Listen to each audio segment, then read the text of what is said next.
यीशु मसीह का प्यारा वचन, पाँव को दीप को राह को रोशन, ये है मसीह का प्यारा वचन, ये है वचन प्यारा। परमेश्वर के धन्य नाम की महिमा हो। प्रभात मनन के सत्र 2020 में आप सभी का बहुत ही विनम्रता के साथ स्वागत करता हूं। आइए आज के मनन के लिए हम पढ़ते हैं इब्रानी अध्याय 10 पद 26। क्योंकि सच्चाई की पहचान प्राप्त करने के बाद यदि हम जानबूझकर पाप करते रहें तो पापों के लिए फिर कोई बलिदान बाकी नहीं। रोमी राजपाल पिलातुस के दरबार में मुकदमा का सामना करते समय हमारे प्रभु यीशु मसीह राजपाल से इस प्रकार कहा, मैंने इसलिए जन्म लिया और इसलिए संसार में आया हूं कि सत्य की गवाही दूं। यूहन्ना 18:37। पुराना नियम और नया नियम में परमेश्वर के वचन में ये बताया गया है कि वचन सत्य है। दूसरा शमूएल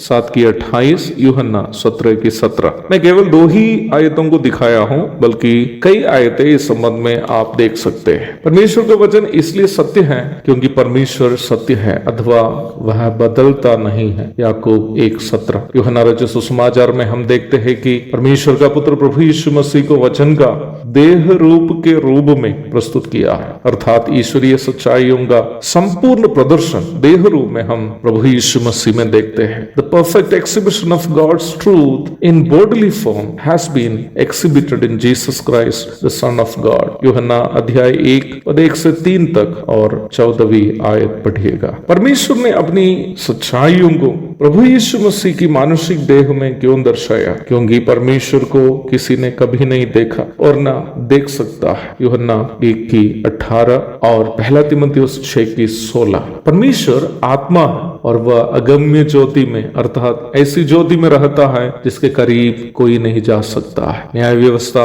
परमेश्वर के धार्मिक स्वभावों का आलेख है, परंतु न्याय व्यवस्था का अध्ययन से न इस्राएल के लोग न कोई अन्य व्यक्ति न्याय व्यवस्था में लिखित परमेश्वर के धार्मिक स्वभावों को अपने जीवन में उतार पाया है, क्योंकि मनुष्य का शरीर पाप से प्रदूषित है। रोमी अध्याय 7 पद 14 से 26 तक। मनुष्य के शरीर का दुर्बलता को देखकर परमेश्वर ने अपना पुत्र को अर्थात अपना द्वितीय व्यक्तित्व को मनुष्य शरीर में जगत में भेजा, जो प्रभु यीशु मसीह है। यूहन्ना 1:18। प्रभु यीशु मसीह पिता एवं पवित्र आत्मा से अस्तित्व, पदवी एवं गुण में तुल्यता रखने वाला ईश्वरीयता का दूसरा व्यक्तित्व पुत्र होने के कारण उनमें ईश्वरीयता की परिपूर्णता थी। कोलोसी अध्याय 1 पद 15 से 17 तक और दूसरा अध्याय की 9वीं आयत पढ़िएगा। अर्थात मनुष्य को यदि परमेश्वर का दर्शन करना हो तो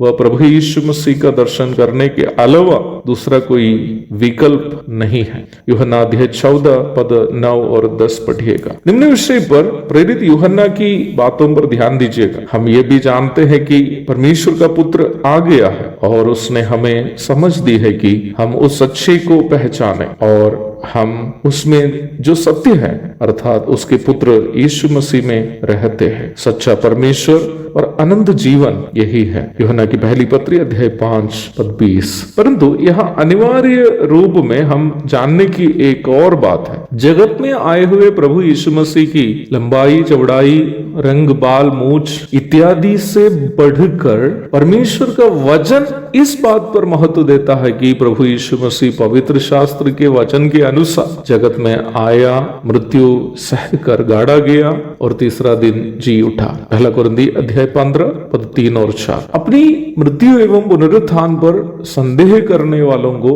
प्रमाण देने के लिए प्रभु यीशु मसीह स्वयं भी अपना पुनरुत्थान प्राप्त शरीर को उन्हें दिखाने के पूर्व उन्हें पवित्र शास्त्र के वचनों से ये प्रमाण दिया है कि उनकी मृत्यु और पुनरुत्थान वचनानुसार हुए। लूका अध्याय 24 पद 25 से 27 और 24 की 44 पढ़िएगा। यूहन्ना 8वां अध्याय के 31 से 59 तक के भागों में हम एक ऐसी घटना देखते हैं जो प्रारंभ में पढ़ी गई पद को समझने के लिए बहुत ही मददगार होगा। वहां प्रभु यीशु मसीह कुछ ऐसे यहूदियों से बात करता है जो प्रभु यीशु मसीह को मसीह के रूप में पहचाने थे, परंतु प्रभु की शिक्षा पर चलना पसंद नहीं किए थे, क्योंकि वे लोग न्याय व्यवस्था के कार्यों को छोड़ने के लिए तैयार नहीं थे। अर्थात वे लोग प्रभु यीशु मसीह के व्यक्तित्व का अंगीकार करते थे, परंतु प्रभु के वचनों को अपने जीवन में लागू करने से इनकार करते थे। देखा जाए आज के ज्यादातर मसीही लोग भी